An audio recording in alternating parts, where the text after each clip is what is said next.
Bonjour.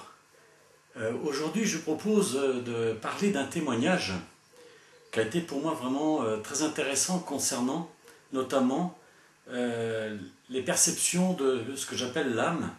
C'est-à-dire, je dis souvent dans les groupes qu'une partie de nous, qu'on l'appelle l'âme, qu'on l'appelle le supraconscient ou ce que l'on veut, mais il y a une partie de nous en tout cas donc, qui connaît le passé, qui connaît notre futur, et qui peut nous donner des indications dans l'instant présent. Et ça, j'en parle souvent, mais on a vécu un témoignage que je trouve vraiment très intéressant. Et dans ce témoignage, donc, il s'agit d'une personne qui a acheté donc, une maison il y a environ 4 ans, et qui, cette année, il est en démarche donc vivre l'excellence au quotidien. Il a ressenti le besoin dans sa maison d'enlever une bibliothèque qui avait été mis en place depuis probablement 20 ou 30 ans peut-être. Il ne sait pas exactement et justement il va se renseigner pour savoir exactement quand est-ce que ça a été mis en place. Et en enlevant en fait cette bibliothèque, il s'est aperçu qu'il y avait une porte derrière.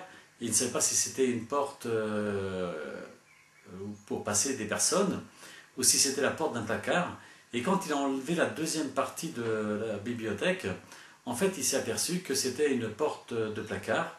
Et donc, il a ouvert cette porte et à l'intérieur, il y avait un tissu qui était donc accroché à des morceaux de bois. Et il a eu envie donc d'enlever à la fois le tissu et donc ces morceaux de bois.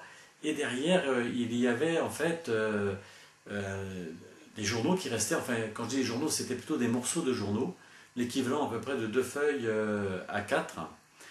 Et en fait, quand il a regardé de près ces 2 feuilles, il s'est aperçu qu'entre autres, il y avait le nom et le prénom de son père.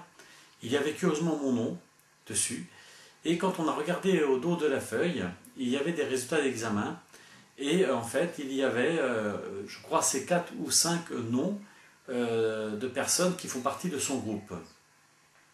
Alors, ce qui est intéressant, c'est que la maison avait été achetée par une femme, donc il y a environ 42 ans, et lui-même, donc aujourd'hui, il a 42 ans. Il sait que c'est elle qui a mis la bibliothèque, mais il ne sait pas si c'est elle qui a mis donc ce journal dans le fond de ce placard. Mais admettons que ce journal ait 30 ans, mais peut-être plus. Ça veut dire qu'il y a 30 ans, son âme savait déjà à la fois qu'il me rencontrerait, mais aussi qu'il rencontrerait les personnes de son groupe. Et donc se pose forcément la question, est-ce qu'il y a des choses qui sont écrites à l'avance?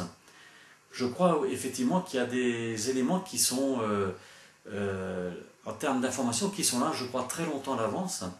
Et c'est pour ça que je dis toujours, si on est à l'écoute des messages que la vie nous donne, que notre cœur nous donne, eh bien on s'apercevrait qu'effectivement, notre vie est comme si elle était quelque part influencée.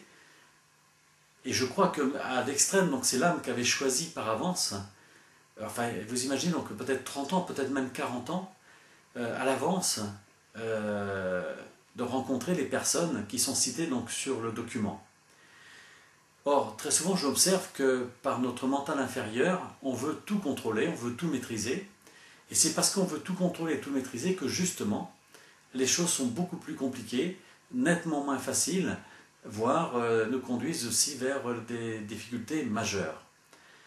Alors qu'à l'inverse, quand on suit la voie du cœur, c'est-à-dire quand on suit l'intuition, eh bien à ce moment-là, on est en accord avec notre âme qui elle-même est en accord avec la source. Et à ce moment-là, donc, tout se déroule beaucoup plus facilement, beaucoup plus agréablement dans la vie. Et surtout que tout devient très facile et on va vers la plénitude. C'est comme si en fait notre âme avait prévu un certain nombre de choses et que si on suivait le chemin que notre âme nous propose, bien effectivement, donc, ça conduit vers la plénitude, le bien-être, la joie, le bonheur et surtout tout est vraiment facile. Alors pendant cet été, je te propose de faire l'expérience, puisque c'est un moment où on est plus relaxé, de faire l'expérience d'écouter davantage ton cœur et de suivre en fait les messages qu'il te donne. C'est aussi bien pour te déplacer dans l'espace, pour aller en tel ou tel endroit de ta région ou de France, peu importe, ou de l'étranger. Mais c'est aussi par rapport à ce que tu ressens concernant des personnes, des situations, et de suivre vraiment ton intuition et d'observer, parce que là-dessus tout est basé sur l'observation, d'observer ce qui se passe concrètement dans ta vie. Dans tous les cas, donc, ce témoignage, pour moi, montre bien qu'il y a une partie de nous qui sait beaucoup de choses et qu'on n'a pas appris à l'écouter, qu'on nous a plutôt appris à vouloir tout contrôler, tout maîtriser. Et ce qui est vraiment dommage, parce que, comme je disais tout à l'heure, ça nous permettrait tellement d'avoir une vie plus facile, de connaître plus de bonheur, plus de joie, plus de réussite dans tous les domaines de la vie. Voilà, je te souhaite vraiment de faire de très belles expériences pendant cet été. Et à très bientôt. Au revoir.